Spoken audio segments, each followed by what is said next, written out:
찬양하라 내 영혼아,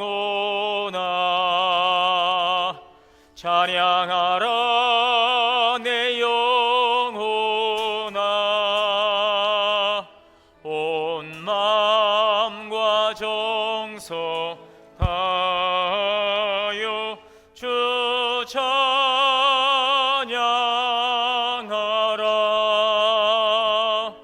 경배하라 내 영혼아, 경배하라 내 영혼아. 온 마음과 정성 다하여 주 경배하라.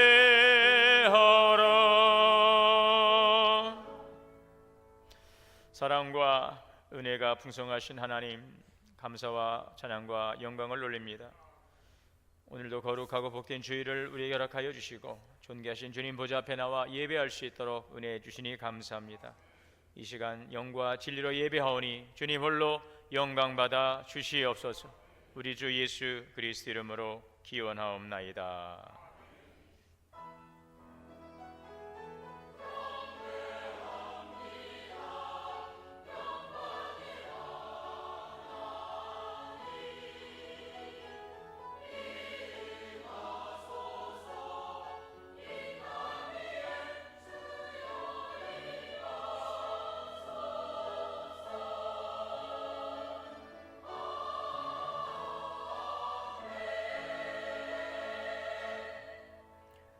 앉으셔서 23장 다 함께 찬송하시겠습니다.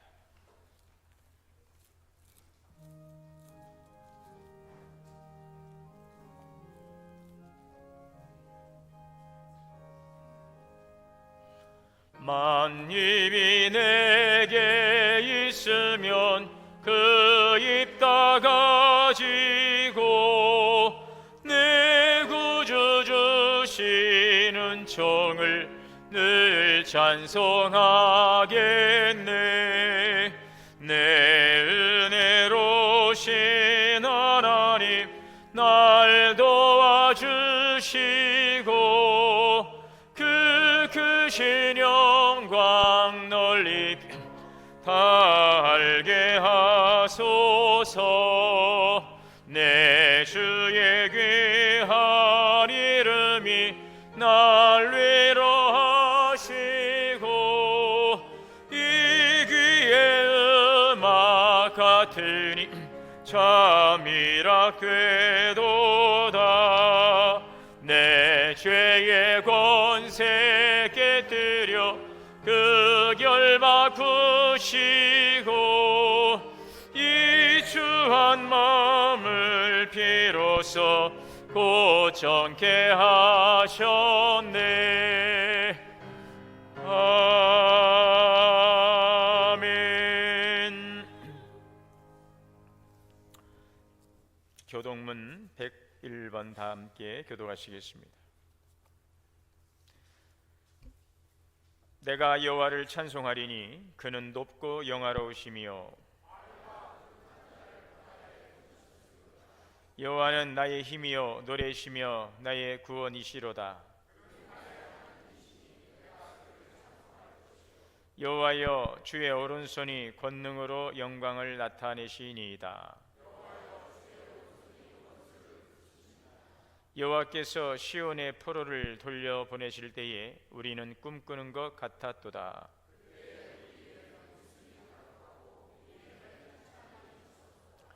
그때에 문나라 가운데에서 말하기를 여호와께서 그들을 위하여 큰 일을 행하셨다 하였도다.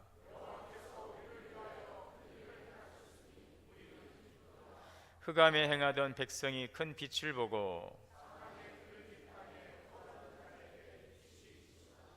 주께서 이 나라를 창성하게 하시며 나의 기업 이스라엘이여 복이 있을지어다 하실 것임이라. 아멘. 다 함께 회개의 기도 드리시겠습니다.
자비로우시고 은혜로우신 하나님, 주님 거룩한 보좌 앞에 나와 예배할 수 있도록 은혜 주시니 감사합니다. 이 시간 먼저 우리의 지나온 시간들을 돌아보고 회개의 시간 허락하시니 감사합니다. 거룩한 하나님의 백성으로 성별하사 하나님의 영광을 위해 살아가도록 우리를 부르시고 하나님의 뜻을 이어갈 수 있도록 구원의 은총을 주셨는데 과연 거기에 합당한 삶을 살아왔는지 다시 한번 돌아보고 회개합니다. 성령의 내주하심과 이끄심을 통하여서 하나님의 뜻 이루며 순종의 삶으로 나가지 못하고 세상과 버타여서 하나님의 근심케 했던 일들이 없었는지, 우리의 행함과 우리의 삶 속에서 하나님의 영광을 가리운 일은 없는지 우리 이 시간 돌아보게 하옵소서. 우리의 정결하지 못했던 연약함과 부끄러움을 성령의 조명하심을 통하여 진정한 마음으로 회개하오니 거룩하신 주님의 보혈로 정결케 하여 주옵시고, 오늘도 주님께서 입혀주시는 의의 옷을 입고 담대히 주의 보좌 앞에 나가게 하옵소서. 이 한 주간도 살아가며 성령의 내주하심 가운데 승리하는 하나님의 자녀로 살아갈 수 있도록 인도하여 주시옵소서. 우리 주 예수 그리스도 이름으로 죄 고백기도 드립니다. 그러므로 이제 그리스도 예수 안에 있는 자에게는 결코 정죄함이 없느니라. 전능하사 천지를 만드신 하나님 아버지를 내가 믿사오며 그 외아들 우리 주 예수 그리스도를 믿사오니 이는 성령으로 잉태하사 동정녀 마리아에게 나시고 본디오 빌라도에게 고난을 받으사 십자가에 못 박혀 죽으시고 장사한 지 사흘 만에 죽은 자 가운데서 다시 살아나시며 하늘에 오르사 전능하신 하나님 우편에 앉아 계시다가 조리로서 산자와 죽은 자를 심판하러 오시리라. 성령을 믿사오며 거룩한 공예와 성도가 서로 교통하는 것과 죄를 사하여 주시는 것과 몸이 다시 사는 것과 영원히 사는 것을 믿사옵나이다. 아멘. 찬송가 458장 찬송하시겠습니다.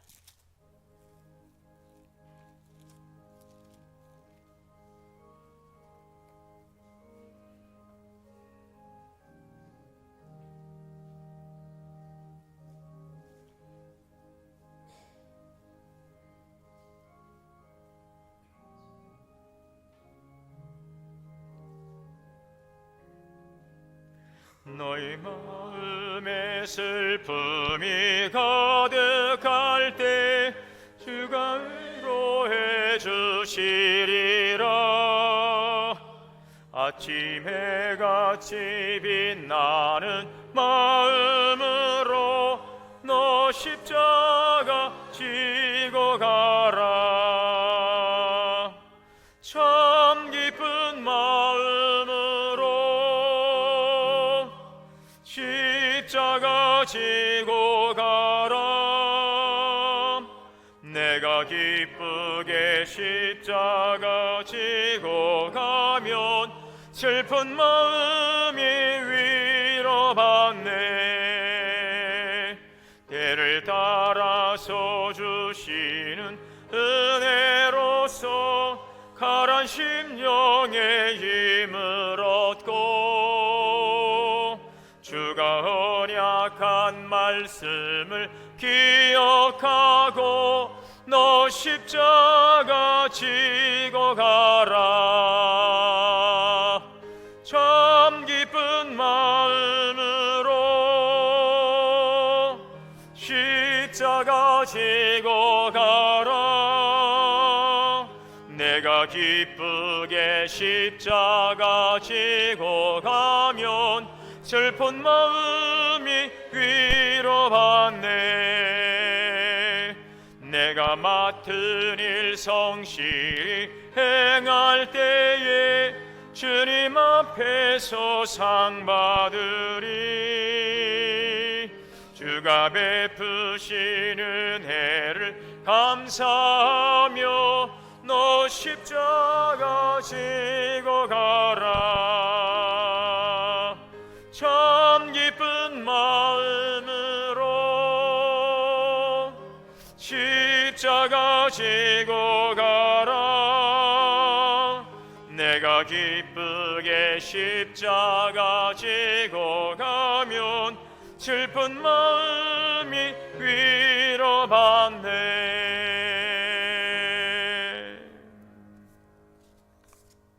김배원 장로님 대표기도 인도하시겠습니다.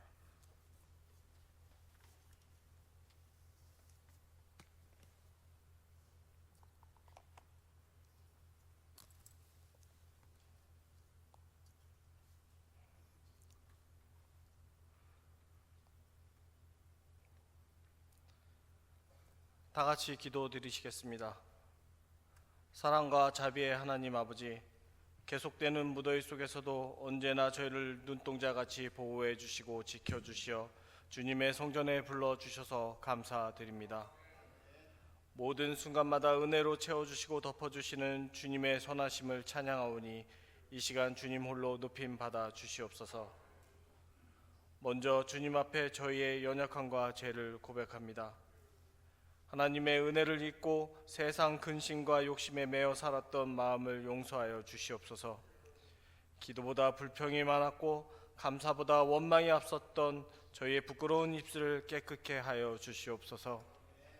이 시간 십자가의 보혈로 저희를 씻기시고 새 마음과 새 영을 부어 주시옵소서. 주님, 오늘 우리가 붙드는 말씀은 스가랴 1장 14절에서 17절 말씀입니다. 내 성읍들이 넘치도록 다시 풍부할 것이라 하신 약속을 믿습니다. 황폐함과 메마름이 있던 자리에도 주님의 은혜가 임하면 다시 회복되고 다시 부흥하며 다시 기쁨이 넘칠 줄 믿습니다. 우리의 가정과 교회 그리고 이 나라와 이 민족 위에도 주님이 주시는 다시 풍부하게 하실 은혜가 임하게 하시옵소서. 오늘은 평화통일주일로 지킵니다. 분단과 갈등의 상처 위에도 주님의 회복의 은혜를 부어주시고 남과 북이 미움이 아닌 사랑으로 불신이 아닌 믿음으로 만나게 하시옵소서. 이 땅에 진정한 평화가 임하고 복음으로 하나 되는 통일의 날을 속히 허락하여 주시옵소서.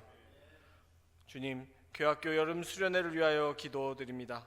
이미 여름 수련회를 다녀온 청소년부 그리고 오늘까지 이어지는 어린이부는 물론 유치부, 청년부까지 모두 우리 다음 세대가 하나님을 인격적으로 만나고 믿음 안에 뿌리내리는 시간이 되게 하시오며 영으로나 육으로도 모두 성숙해 나가는 그런 시간이 될 수 있게 하여 주시옵소서. 그리고 수고하시는 교사들과 교육자들에게 성령의 힘을 더하시고 그 헌신이 헛되지 않게 우리 동원교회 미래 세대의 믿음의 뿌리가 더욱 강건하게 하여 주시옵소서. 8월에는 우리 동원교회가 올해 들어 새롭게 드리는 청년 연합 예배 그리고 연합구역 예배가 모두 예정되어 있습니다. 형식과 틀에 얽매이지 않고 진정한 소통과 화합 그리고 주님의 하나된 자녀로서 서로가 더욱 자세히 알아갈 수 있는 그런 예배가 되게 하여 주시옵소서. 계속되는 무더위로 어려운 시기를 보내고 있는 성도들의 건강을 지켜주시고 특히 몸이 연약한 이들과 연로하신 어르신들을 보호하여 주시어 육체의 피곤함뿐 아니라 마음의 낙심도 회복시켜 주시어 다시 힘있게 주님을 섬기게 하여 주시옵소서. 할렐루야 성가대와 하늘소망 찬양단 그리고 차량과 주방봉사 안내와 청소 등 교회의 여러 자리에서 묵묵히 섬기는 모든 손길들을 축복하시오며 그들의 헌신이 주님의 기쁨이 되게 하시고 그 삶에서도 다시 풍부하게 하실 은혜가 흘러가게 하시옵소서. 이제 말씀을 전하실 송승진 담임 목사님께 성령의 능력을 덧 입히셔서 하나님의 뜻을 담대히 선포하게 하시고 말씀을 듣는 저희 모두가 겸손히 순종하며 결단하게 하시옵소서. 우리 모두가 하나님의 약속을 붙들고 다시 일어나 걸어가는 믿음의 사람 되게 하옵시며 이 모든 말씀 살아계셔서 우리를 구원하시는 예수 그리스도의 이름으로 기도드립니다. 아멘.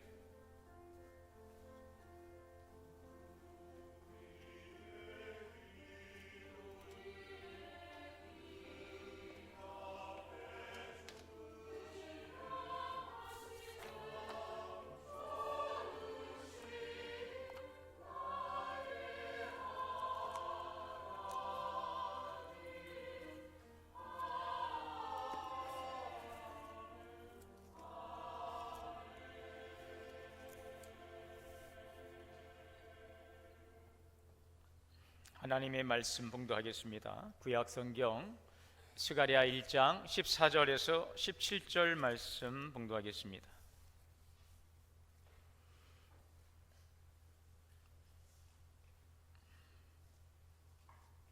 우리 한 절씩 교독으로 봉독하시겠습니다. 내게 말하는 천사가 내게 이르되 너는 외쳐 이르기를 만군의 여호와의 말씀에 내가 예루살렘을 위하며 시온을 위하여 크게 질투하며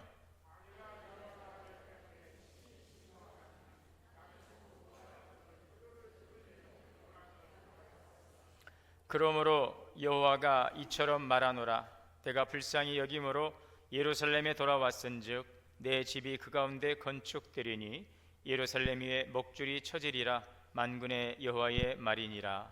그가 다시 외쳐 이르기를 만군의 여호와의 말씀에 나의 성읍들이 넘치도록 다시 풍부할 것이라.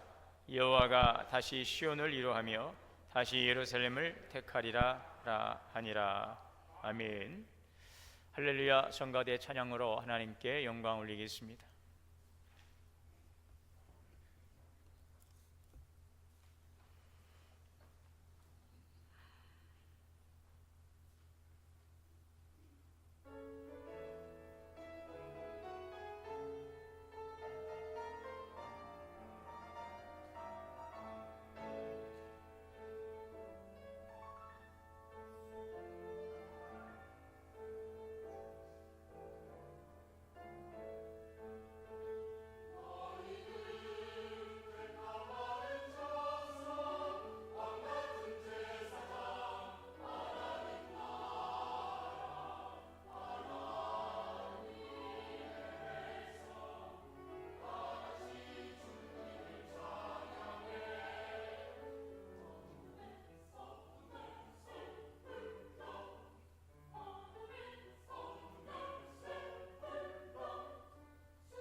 아멘. 감사합니다.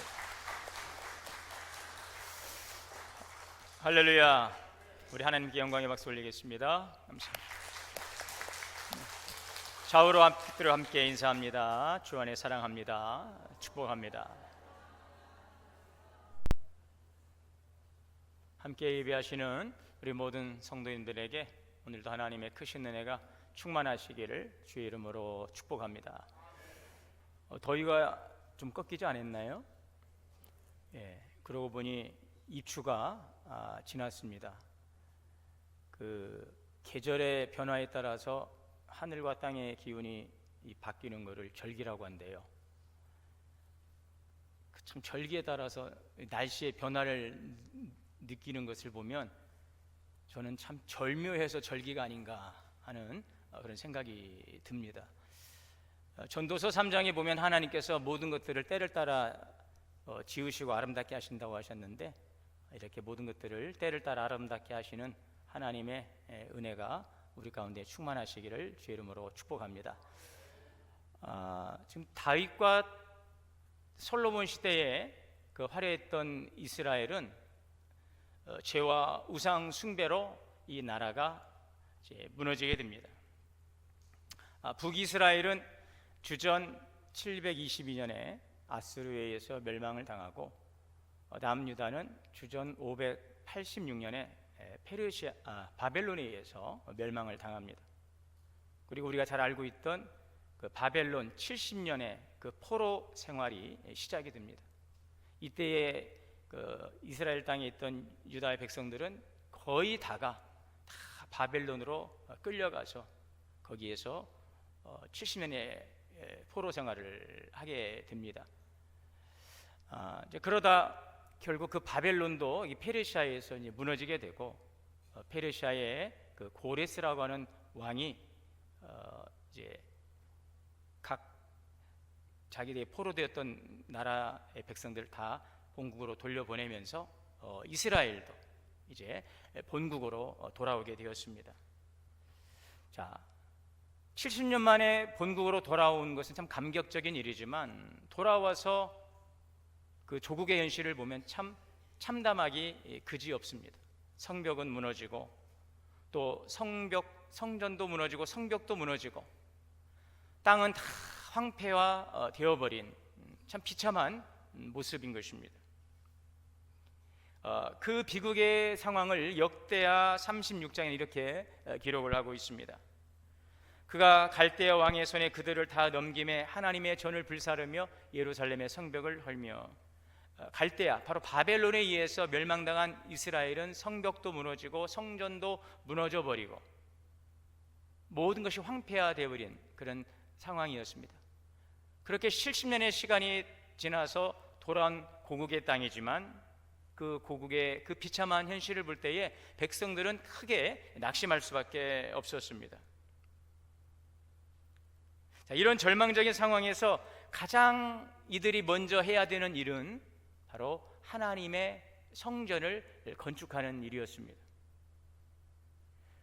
에스라 3장 8절에 보면, 예루살렘에 있는 하나님의 성전에 이른 지 2년 둘째 달에 스룹바벨과 예수아와 무로 사로잡혔다 예루살렘에 돌아온 자들이 공사를 시작하니라. 이스라엘 백성들이 바벨론에서 본국으로 돌아올 때는 3차례에 걸쳐서 돌아오게 됩니다. 첫 번째 돌아온 것이 고레스의 칙령에 의해서 주전 538년에 돌아오게 되고, 이때 이들을 이끌었던 인물이 바로 스룹바벨이라고 하는 총독과 예수와 또 여호수아라고 하는 이 대제사장이 이들을 이끌고 약 5만의 백성들이 조국으로 돌아오게 됩니다. 자, 그래서 오늘 8절의 말씀, 에스라 8절에 있는 말씀처럼 하나님의 성전에 이른 지 둘째 달이라고 하면 536년에 돌아온 지 2해가 되었을 때에 이제 하나님의 성전을 재건을 시작을 하게 됩니다. 자, 어떻게 해서 이 성전을 건축하게 되었는가? 이것은 에스라 1장 1절에 이렇게 기록을 하고 있습니다. 바사왕 고레스 원년에 여호와께서 에레미야 입을 통해 하신 말씀을 이루게 하시려고 하나님께서 이스라엘 백성들을 범죄함으로 징계하지만 그들을 다시 돌이키시고 성전을 건축하게 하시겠다라는 것을 이스라엘이 멸망하기 전에 유다의 그 마지막 시기 활동했던 에레미야 선지자를 통하여서 이미 말씀하셨던 그 일들이 이루어지는 과정 중에 있는 것을 볼 수가 있습니다. 그리고 이 바사왕 고레스는 이방의 왕이지만 하나님의 그 섭리 가운데서 이스라엘 백성들을 본국으로 돌이키도록 하시고 또 고레스를 통해서 무너진 성전을 재건하도록 모든 일들을 하나님께서 섭리해 가는 과정을 볼 수가 있습니다. 자, 그래서 하나님께서 이 바사왕 고레스의 마음을 감동하셔서 이스라엘 백성들을 본국으로 돌려보내면서 고레스의 칙령을 발표했는데 성전을 건축하라 하는 그 하나님의 말씀을 그가 전하게 됩니다. 에스라 1장 2절에 바사왕 고레스는 말하노니 하늘의 하나님 여호와께서 세상 모든 나라를 내게 주셨고 나에게 명령하사, 고레스는 이방의 왕입니다. 그런데 하나님께서 그 고레스의 마음을 감동하셨어요. 유다 예루살렘에 성전을 건축하라 하셨으니 이스라엘의 하나님은 참 신이라. 그리고 여호와의 성전을 건축하라. 자, 이 일은 고레스의 칙령에 의해서 이루어진 일이지만 그 이전에 이스라엘이 아직 유다 나라가 멸망하기 전에 예레미야 선지자를 통하여서 하나님께 주신 그 말씀이 하나님의 때에 이제 이루어져 가는, 성취되어 가는 과정을 우리는 볼 수가 있습니다. 자, 그렇다면 유다 백성들에게 성전을 건축한다는 일은 어떤 의미를 가지고 있는 것인가? 그 성전 건축이 무엇이기에 고국에 돌아와 참담한 조국 현실 앞에 낙심하고 있는 백성들에게 성전을 건축하도록 하나님께서 명령하신 것일까? 유다 백성들에게 성전을 건축한다는 것은 바로 언약 관계를 회복하는 것을 의미합니다. 이 구약에서의 성전은 하나님과 백성 사이의 언약 관계를 상징합니다. 그래서 예루살렘 성전이 무너졌다는 것은 단지 성전이라고 하는 건물이 무너진 것이 아니라 그것은 하나님의 심판입니다. 그리고 하나님과 이스라엘 백성의 그 언약 백성과의 그 단절을 상징적으로 보여주는 것이 하나님의 성전이 무너진 것입니다. 그러므로 하나님께서 이 무너진 성전을 다시 재건하신다는 것은 다시 이스라엘 백성들을 받아주신다는 것을 지금 보여주고 있는 아주 중요한 의미를 가지고 있는 것입니다. 또한 이 성전 재건은 하나님의 통치 회복의 신호탄입니다. 구약의 그 성전은 단지 종교적인 의미가 아니라 그것은 바로 하나님의 왕권을 상징하고 있는 것입니다. 성전은 곧 하나님의 보좌요, 하나님이 다스림이 임하시는 곳, 이것이 바로 구약의 성전의 의미였습니다. 자, 바벨론에 의해서 성전이 무너졌다는 것은 하나님의 나라가, 가시적이었던 그 하나님의 나라가 사라졌음을 상징하지만 다시 성전을 짓는다는 것은 하나님께서 이 땅을 다스리신다라는 그 선언을 이 성전 건축을 통해서 가시적으로 보여주는 것입니다. 지금 백성들은 약해질 대로 마음이 약해지고 무너질 대로 그 마음이 무너져 있습니다. 조국에 돌아온 그 조국의 현실은 참담하기 이를 데가 없어요. 자, 이런 상황에서 그러므로 성전을 건축한다는 것은 신앙 회복을 위해서 무엇보다도 중요하고 우선된 것이 무너진 성전을 재건하는 일이었어요. 자, 그러나 이 성전을 건축하고 나서 얼마 되지 않아서 외부적인 방해에 의해서 이 성전 건축이 중단이 됩니다. 사마리아 사람들의 반대와 이방 민족들의 반대가 있었어요. 또 내부적으로는 백성들의 이 성전 건축에 대한 관심이 없었어요. 다들 자기 살기 바빴기 때문에 자기 집을 짓는 일에 거기에 매달려 있어서 성전 건축을 할 만한 그런 상황이 되지 않아 이 성전 건축이 시작되자마자 중단이 되고 16년 동안 방치가 됩니다. 그러다 520년 주전 520년에 하나님께서 학개와 이 스가랴 선지자를 통해서 지금 중단된 성전을 빨리 완성하라, 이 명령을 주시는 것입니다. 이때 활동했던 선지자가 바로 이 스가랴 선지자. 오늘 이 성전 건축이 어떠한 의미를 가지고 있는지, 성전 건축을 통해서 하나님께서 우리에게 무엇을 말씀하시고 어떠한 일들을 이루어 가시기를 원하시는지, 이 성전 건축이 얼마만큼 우리에게 시급하고 중차대한 과제인지를 오늘 이 스가랴 선지자를 통하여 말씀하고 있는 것입니다. 스가랴는 그래서 70년 바벨론 포로에서 해방되어 조국으로 돌아온 이스라엘 백성들에게 이 회복과 소망을 지금 선포하고 있는 것입니다. 오늘은 우리 기장총회가 제정한 평화 통일 주일입니다. 올해가 광복 80주년을 맞이하는 그런 해이기도 합니다. 우리 민족을 긍휼히 여기시는 하나님의 은혜가 있었기에 우리 민족에 광복이 있었습니다. 또한 이 광복을 위해서 정말 말할 수 없는 우리 믿음의 선배들, 또 많은 분들이 조국의 광복을 위해 목숨을 바친 분들의 그 희생과 헌신을 통해서 우리 민족의 이 광복이 주어졌어요. 자, 그러나 우리가 알다시피 이 조국의 광복과 더불어서 이 민족은 또 남과 북으로 이념적으로 이제 분단되고 또 6.25의 비극을 겪어야 했습니다. 남북 분단이 지금 70년이 되었지만 아직도 남북의 그 총뿌리를 겨누고 아직 전쟁이 끝나지 않은 휴전 상태에 있는 상황에 있습니다. 한때 이 남북 정상회담이 개최되고 양측 이 군사 분야의 합의서가 체결되면서 긴장 완화 조치가 이루어진 적이 있었습니다. 자, 그러다 갑자기 남북 간의 관계가 급속도로 지금 악화되고 지금은 완전히 남북 간의 관계가 두절되고 단절된 상황에 놓여 있습니다. 대통령 탄핵과 조기 대선으로 들어선 새 정부는 통일을 위해 화해와 평화를 위한 기본 토대를 복원하는 일부터 이제 다시 시작해야 되는 그런 과제를 안고 있습니다. 남북한 군사적인 충돌 방지와 긴장 완화, 또 신뢰 구축을 위해서 남북 대화가 재개되고 신뢰 회복을 위한 과제들이 이제 필요한 시기에 있습니다. 인도주의적인 민간 교류, 또 경제 교통 이런 협력을 위한 방안도 구상이 되고, 또 이 남북 관계는 우리 당사자만의 문제가 되지 않고 이 주변국들과 역학적 관계에 있기 때문에 이런 것들을 잘 조율하고 또 외교적인 신뢰를 확보해 나가는 일도 중요하리라 생각합니다. 새롭게 들어선 정부가 이 통일의 이 평화와 화해를 위한 이 과제를 잘 이뤄갈 수 있도록 우리가 나라 민족을 위해 기도해야 될 줄 믿습니다.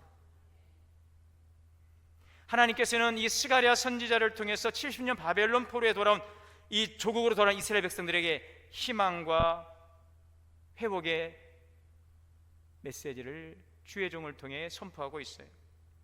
오늘 본문에서 하나님은 이스라엘 백성들에게 말씀하십니다. 내가 너희를 다시 풍부하게 할 것이라. 우리 같이 한번 따라해 보겠습니다. 내가 너희를 다시 풍부하게 할 것이라. 내가 너희를 오늘 다시 풍부하게 할 것이라. 이 말씀이 우리 민족에, 또 우리 교회에, 또 여러분들의 심령에, 우리 가정에 주신 하나님의 위로와 소망의 말씀이 될 수 있기를 주의 이름으로 축원합니다. 그렇습니다. 하나님은 어떤 분이십니까? 오늘 말씀을 통해서 나타나고 있는 하나님은 우리를 뜨겁게 사랑하신 하나님입니다. 믿습니까? 하나님 우리를 뜨겁게 사랑하신다. 자, 오늘 14절에 보면 내가 예루살렘을 위해 시온을 위하여 크게 질투하며, 이 질투하다라고 하는 이 칸나라고 하는 히브리어 동사는 질투라고 하는 형용사인데, 이 질투라고 하는 이 의미 속에는 열심과 열정이라고 하는 뜻이 담겨져 있어요. 하나님이 우리를 향하여 질투하신다는 것은 우리를 향한 하나님의 열심, 열정을 보여주고 있는 것입니다. 거룩한 하나님의 사랑에서 나오는 그 열정과 열심, 이것이 칸나, 하나님의 질투입니다. 마치 신랑이 신부를 사랑할 때 그 열정, 신부가 그 신랑을 사랑할 때 그 열정처럼 하나님은 예루살렘을 향하여서 주의 백성들을 향하여 거룩한 사랑으로, 그 거룩한 열심과 열정으로 사랑하시는 것입니다. 그 예루살렘이 바로 우리 성도들인 것입니다. 하나님의 질투는 자기 백성을 회복하시고 반드시 다시 세우신다는 그 불붙는 사랑의 표현입니다. 당시 예루살렘은 성전도 무너지고 성벽도 무너지고 백성들은 겨우 이제 포로에서 돌아온 낙심된 상태예요. 그런데 하나님은 예루살렘을 향하여 크게 질투한다. 예루살렘을 위하여 내가 너희들을 위하여 나의 사랑의 열정을 너에게 쏟아 붓겠다 하시는 주님의 그 사랑의 메시지인 것입니다. 내가 너희를 버리지 않았다. 이것은 여전히 하나님과의 관계가 살아있고 하나님께서 이스라엘 백성들을 회복하시고자 하시는 의지가 있는 것입니다. 여러분들 회복되고 여러분이 다시 일어서기를 원하는 간절한 마음, 그 마음이 우리를 향하신 하나님의 마음인 줄 믿으시고 그것이 정말 우리의 삶으로 깨달아지고 경험되게 되시기를 주의 이름으로 축원합니다. 누구를 향한 사랑이라고요? 뭐니 해도 나야 나. 여러분, 하나님은요 오늘 우리를 이처럼 사랑하시는 것입니다. 내가 너를 버리지 않고 너를 회복시키고 너를 다시 세우기를 원한다는 것입니다. 우리가 실패하고 무너졌을 때 너는 이제 끝이야 라고 하지 아니하시고 내가 너를 여전히 사랑한다. 내가 다시 너를 세울 거야. 오늘 이 말씀이 오늘 우리에게 각자의 심령 속에 들리는 주님의 음성이 될 수 있기를 바랍니다. 여러분, 이 말씀을 오늘 이 감동이 좀 덜 전해 오시면 이 말씀을 가지고 한 주간 한 묵상해 보시기를 바랍니다. 내가 너를 여전히 사랑하고 내가 너를 회복하고 내가 너를 여전히 기대하고 너를 세울 것이라는 하나님의 말씀, 이 말씀을 붙들고 한 주간 한번 주님을 묵상해 보시기를 바랍니다.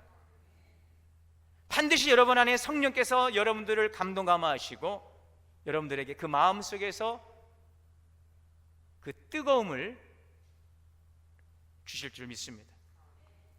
하나님은 우리의 무너짐을 그 누구보다도 안타까워하시는 거예요. 하나님은 누구보다도 우리가 다시 회복되고 세워지기를 원하시는 거예요. 하나님의 사랑은 절대 식지 않습니다.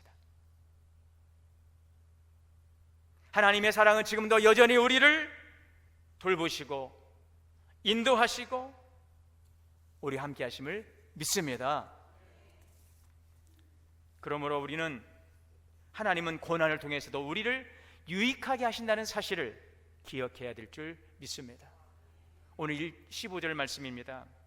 아니란 여러 나라들 때문에 심히 진노하니 나는 조금 노하였거늘 그들은 힘을 내어 고난을 더하였음이라. 여기 아니란 여러 나라는 바벨론과 주변의 강대국들입니다. 그들은 지금 이스라엘의 고통을 무시하고 있는 나라들입니다. 자, 하나님께서 그들을 심히 노하신다는 것입니다. 왜요? 하나님의 백성들의 그 고통을 방조하거나 조장했다는 것입니다. 이게 무슨 뜻입니까?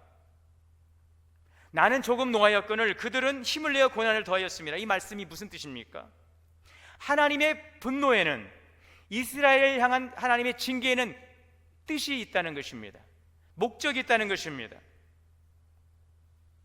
이스라엘의 죄로 인해서 하나님께서 이스라엘 백성들을 잠시 징계하셨어요. 그 징계하는 그 막대기로 바벨론을 쓰신 거예요. 아수르를 쓰신 거예요. 주변의 나라를 쓰신 거예요. 그래서 그 하나님의 진노는 조금 노하였다라는 것은 내가 징계를 위해 그들 잠시 막대기로 사용했다라는 것입니다. 그런데 그들이 힘을 내어 고난을 더하였다라는 것은 하나님께서 그들을, 이스라엘을 징계하는 막대기로 쓰셨는데 그 막대기가 월권을 행사한 거예요. 바벨론과 주변 강대국들이 하나님의 이스라엘 향한 그 징계 의도를 넘어서 이스라엘을 압제하고 멸시하고 조롱하고 하나님의 그 진노보다 더한 고난을 지금 이스라엘에게 주고 있다는 것, 이것은 하나님이 허락할 수 없는 거예요. 믿으십니까? 무슨 말씀 이해가 되세요? 이해가 안 되십니까?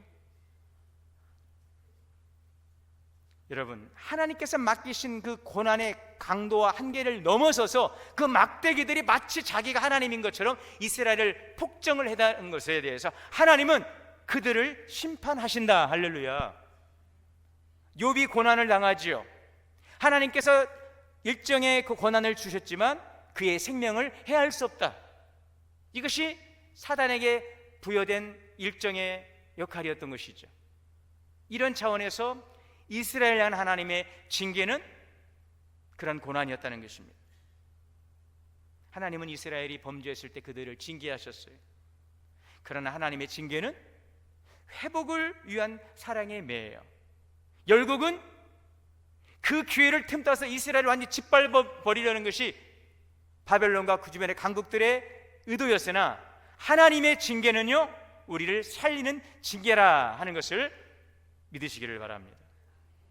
하나님은 고통당하는 자를 잊지 않습니다. 하나님의 공의로 판단하시고 또 자비로 회복하시는 줄 믿습니다. 여러분, 참 멋지죠? 하나님은 우리의 행사를 공의로 판단하십니다. 하나님의 의로우심으로, 그리고 자비로 회복하시는 거예요. 이것이 하나님의 사랑과 공의입니다. 여러분, 오늘 우리가 당하는 고난은 여러 가지 이유가 있죠. 우리 스스로 자초한 고난이 있습니다. 갈라디아서 6장 7절입니다. 사람이 무엇을 심든지 심는 대로 거두느니라. 자신의 죄와 그의 어리석음과 불순종으로 인해 불러온 고난입니다. 요나가 하나님의 명령을 어기고 니느웨로 가라는 그 명령을 어기고 다시스로 갈 때에 폭풍 가운데 던져지고 바다 가운데 던져졌어요. 이것이 바로 자초한 고난이죠. 애매한 고난도 있습니다. 베드로전서 2장 20절에 선을 행함으로 고난을 받고 참으면 이는 하나님 앞에 아름다우니라. 요셉이 선을 행하다 고난을 당했어요. 감옥에도 가고 팔리기도 하고 노예로 끌려가고 애매한 고난이었어요. 그러나 그 고난을 잘 참고 이김으로 민족을 구원하시는 하나님의 놀라운 구원의 계획에 요셉이 쓰임을 받았지요. 하나님께서 형제들에게 말하죠. 요셉 형제들에게, 하나님께서 당신들보다 나를 앞서 이 땅에 보내신 것은 당신들을 살리려 하심이라. 여러분, 그러므로 잘못한 것이 없는 것 같은데 참 억울하고 답답하고 애매한 고난 속에서도 우리를 연단하게 하고 우리를 성숙하게 하고 때로는 다른 사람을 살리는 자로 우리를 세워가시기 위한 하나님의 시간임을 기억하시기를 바랍니다. 의인의 고난도 있습니다. 빌립보서 1장 29절에 너희에게는 그리스도를 위하여 고난도 주심이라. 오늘 우리가 정말 받아야 될 고난이라면 바로 이러한 고난이지요.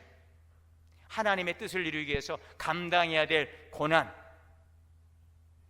자초된 고난이 아닌 하나님의 뜻을 이루기 위한 이 고난에 기쁨으로 참여할 수 있는 우리 성도들 될 수 있기를 바랍니다. 서머나 교회처럼, 에베소 교회처럼 환난과 핍박, 믿음을 지켜가기 위해서 당하는 고난. 자, 그러나 여러분, 하나님은 우리 어떤 고난이라 할지라도 그 고통의 깊이를 아십니다. 어떤 고난이라 할지라도 하나님의 주권 아래에 있습니다. 고난을 통제하신다 그랬어요. 고난의 총량을 정하셨다는 것입니다.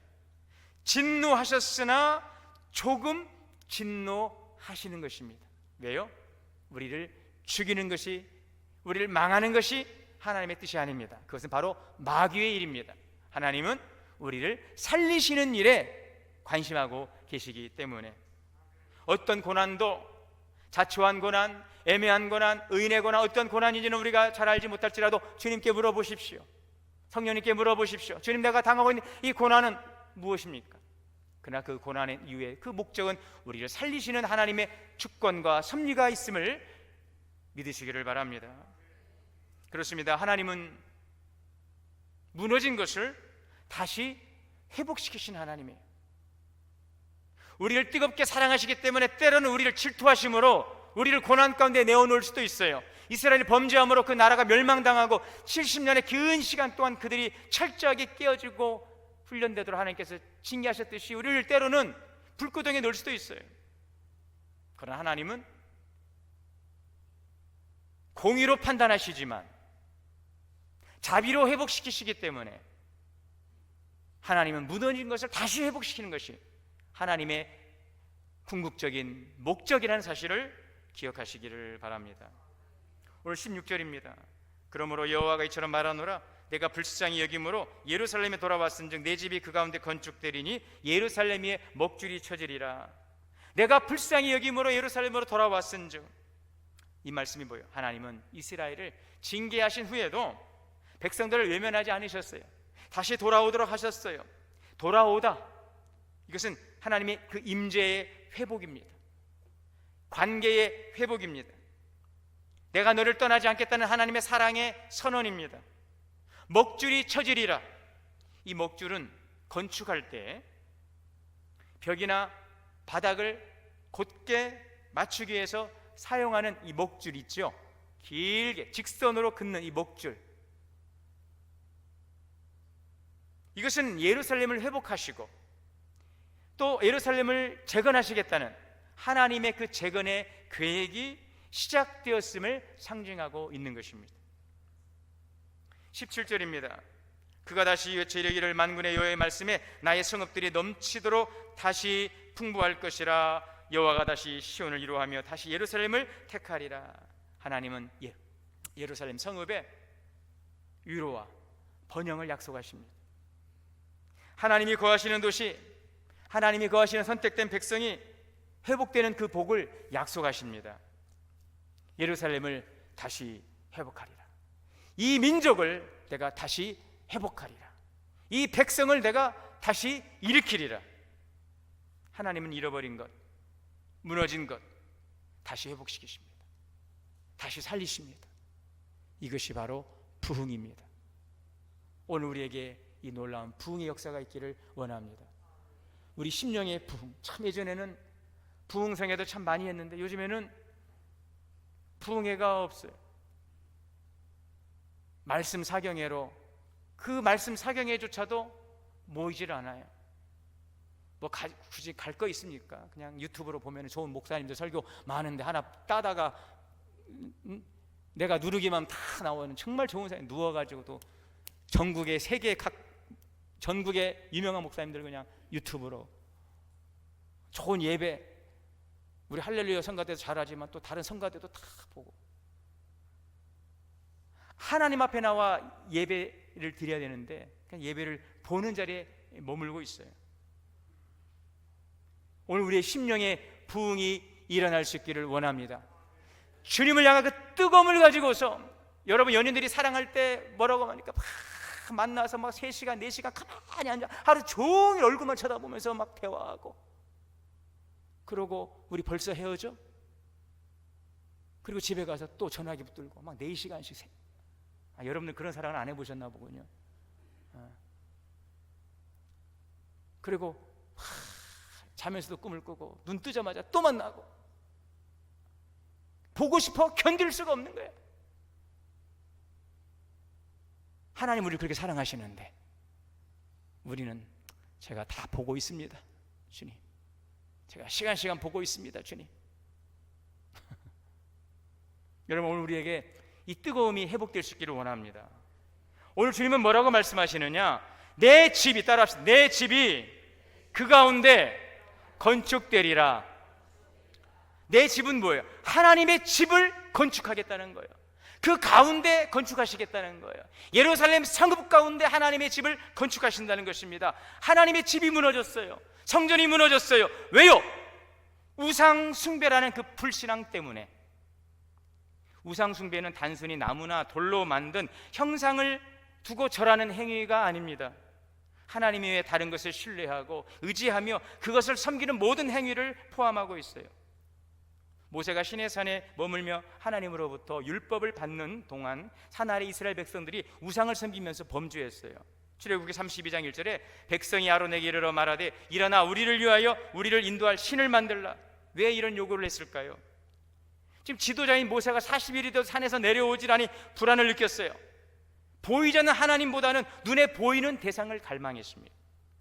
눈에 보이지 않는 하나님을 의지하는 것보다 눈에 보여지는 안전하고 확실한 대상을 갈망하다 그들이 만들어낸 게 뭐예요? 송아지 우상이었습니다. 금고리를 떼어내어서 녹여 송아지 형상을 만들고 4절에 아론이 그들의 손에서 금고리를 받아 조각칼로 새겨 송아지 형상을 만드니 그들이 말하되 이스라엘아 이는 너희를 애굽 땅에서 인도하여낸 너희의 신이로다. 하나님을 이렇게 모독하고 있습니다. 하나님은 이런 이스라엘 백성들의 참담한 모습을 보시고 진노하셨어요. 7절입니다. 출애굽기 32장에 내 백성이 부패하였다. 자기를 위하여 송아지를 만들고 그것을 예배하고 있다. 지금까지 그들이 하나님을 섬긴 것은 하나님을 섬긴 게 아니었어요. 자기를 섬긴 거였어요. 자기들을 위한 것이었습니다. 아론에게 뭐라고 말해? 우리들을 위한 신을 만들라. 이와 같은 교만과 불충이 어디 있습니까? 우리를 위한 신을 만들으래요. 지금까지 드린 예배는 다 자기들을 위한 예배였습니다. 하나님은 내 백성이 부패하였다. 그들이 송아지를 부어서 만들고 그것을 예배한다. 지금까지 그들이 예배를 드린 것은 송아지 만들어 놓고 거기에다 예배를 한 거예요. 여러분, 예루살렘이 무너질 수밖에 없습니다. 지금까지 하나님을 섬긴 것은 다 자기들을 위한 것입니다. 지금까지 드린 예배는 다 자기들을 위한 예배였어요. 예배를 드린 대상이 하나님이 아니었어요. 자기들이 부어 만든 그 송아지를 예배했어요. 여러분, 성전이 무엇입니까? 누가 성전입니까? 고린도전서 3장 16절의 말씀을 같이 읽습니다. 시작. 너희가 하나님의 성전인 것과 하나님의 성령이 너희 안에 거하시는 것을 알지 못하느냐. 아멘. 누가 성전이라고요? 오늘 우리가 성전이란 말이죠. 왜요? 성령이 거하시는 성전이에요. 이 성전은 거룩한 것입니다. 하나님은 말씀하십니다. 내 집이 이 예루살렘 성읍 가운데 건축되리라. 하나님의 집을, 하나님의 성전을 주님께서 세우시기를 원하시는 거예요. 우리 교회 위에, 가정 위에 하나님의 성전을 세우기를 원하시는 거예요. 자기를 위한 성전, 자기를 위한 예배가 아니라 하나님을 위한 거룩한 처소를 주님께서 재건하기를 원하신다는 줄 믿습니다. 무너졌던 하나님의 성전이 다시 그 중심에 세워질 것을 약속하고 있어요. 우리의 삶에 가장 우선되고, 여러분, 그러므로 먼저 할 일은 무너진 성전을 재건하는 일입니다. 우리 신앙생활에 가장 우선되고 가장 먼저 할 일은 하나님과의 관계를 회복하는 일이에요. 백성이 무너진 성전을 회복하는 것은, 건축하는 것은 하나님과의 관계를 회복하는 것입니다. 여러분, 자신을 돌아보세요. 하나님과의 관계에서 무너진 곳은 어디인가? 내가 주님의 성전인데 지금 나에게 무너진 부분은 어디인가? 구멍난 부분은 어디인가? 지금 갈라져 가고 있는 부분은 어디인가? 녹슬고 있는 부분은 어디인가? 오늘 여러분들의 성전이니 여러분들의 성전을 한번 살펴보시기를 바랍니다. 하나님을 예배하는 거룩한 성전으로서 오늘 나는 정말 주님을 예배하는 참된 예배자인가? 그렇지 않다면 무너진 곳, 보수해야 될 것이 어디인지, 하나님은 그 무너진 것을 그대로 방치하기를 원치 않습니다. 백날 그들이 집을 짓고 땅을 일구고 씨앗을 뿌리고 곡식을 거두어도 성전을 건축하는 일을 이루지 않으면 하나님은 그 땅을 결코 축복할 수가 없는 것입니다. 무너진 성전을 재건하도록 우리를 부르셨습니다. 17절에 만군의 여호와의 말씀에 나의 성읍들이 넘치도록 다시 풍부할 것이라. 무너진 성전을 재건함으로 잃어버린 것들이 회복되고 열매 맺는 놀라운 부흥의 역사가 우리의 삶 속에서부터 시작되게 되시기를 주의 이름으로 축원합니다. 사랑과 은혜의 주님, 무너진 성전을 재건하라 하시는 말씀을 듣고 오늘 우리 삶에 무너진 곳이 어디인지 다시 재건하여 예루살렘이 회복되게 하시고 하나님의 주신 은혜의 풍성함을 누릴 수 있는 우리의 교회와 성도 기업이 되게 하여 주옵소서. 이 나라의 민족이 되게 하여 주시옵소서. 예수님의 이름으로 기도하옵나이다. 아멘. 19장 봉헌 찬송 드리시겠습니다.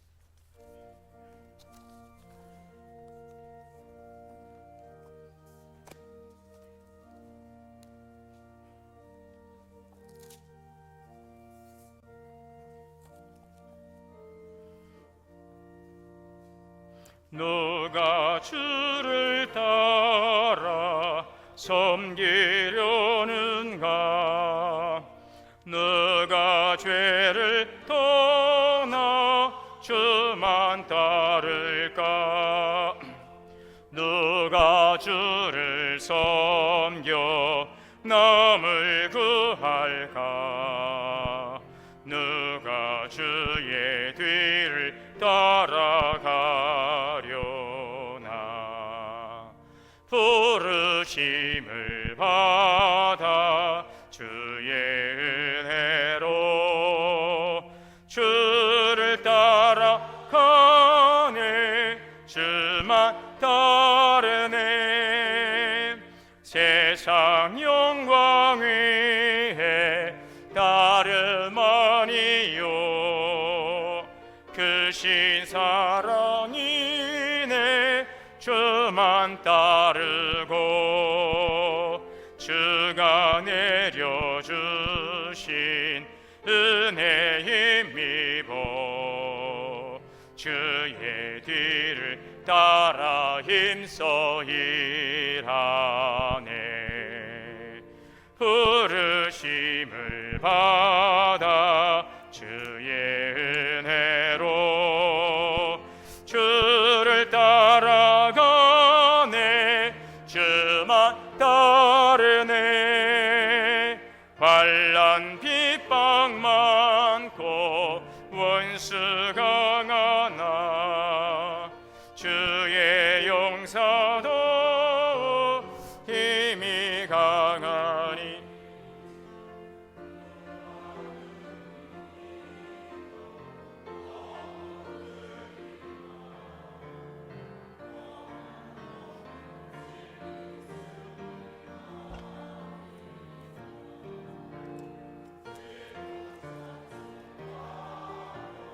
주의 은혜로 주를 따라가네. 주만 따르네. 자비로우시고 은혜로우신 하나님, 우리의 마음과 정성을 담아 귀한 예물 주님께 올립니다. 주정헌금 또 11조 드립니다. 우리의 모든 것이 주의 뜻임을 고백하며 드려지는 헌신을 축복하시고 하늘에 신령하고 땅에 기련인 것으로 가정과 기업을 복되게 하여 주옵소서. 월정 헌금으로 드립니다. 감사 범사 생일 성경 필사 완료케 했음을 감사하고 아버지 주도 예배 또 건강 지켜주심 어려운 순간도 지켜주시고 회복시켜 주심에 감사해 드려지는 감사의 손길을 축복하시고 더 많은 감사로 주께 영광 돌리게 하여 주옵소서. 지역 복음화를 위한 선교헌금과 장학연금도 드리오니 쓰는 곳마다 주의 놀라운 역사가 풍성하게 열매 맺게 하여 주시옵소서. 우리 주 예수님의 이름으로 축복하며 기도하옵나이다. 찬송가 570장 찬송하시고 축도로 예배 마치겠습니다.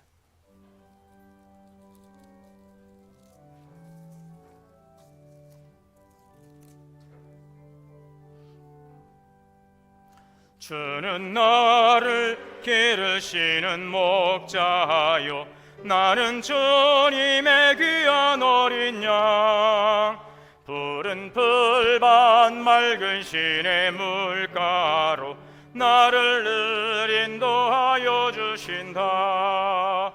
주는 나의 전목자 나는 그의 어린 양 저를 따라 꼴을 먹여주시니 내게 부족함 전혀 없어라. 예쁜 새들 노래하는 아침과 노을 비키는 고운 황혼에 사랑하는 나의 목자 음성이 나를 언제나 불러주신다. 주는 나의 좋은 목자 나는 그의 어린 양 저를 따라 꼴을 먹여주시니 내게 부족함 전혀 없어라.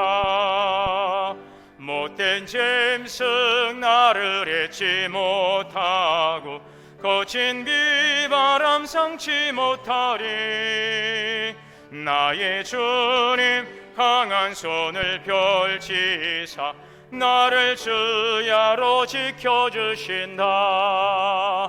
주는 나의 전모 자라는 그의 어린 양 저를 따라 꼴을 먹여주시니 내게 부족함 전혀 없어라. 아멘.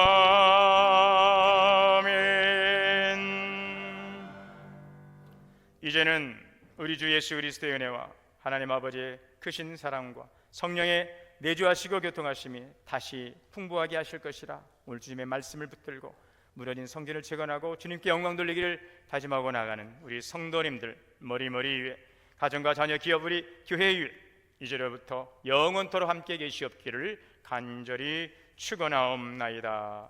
아멘.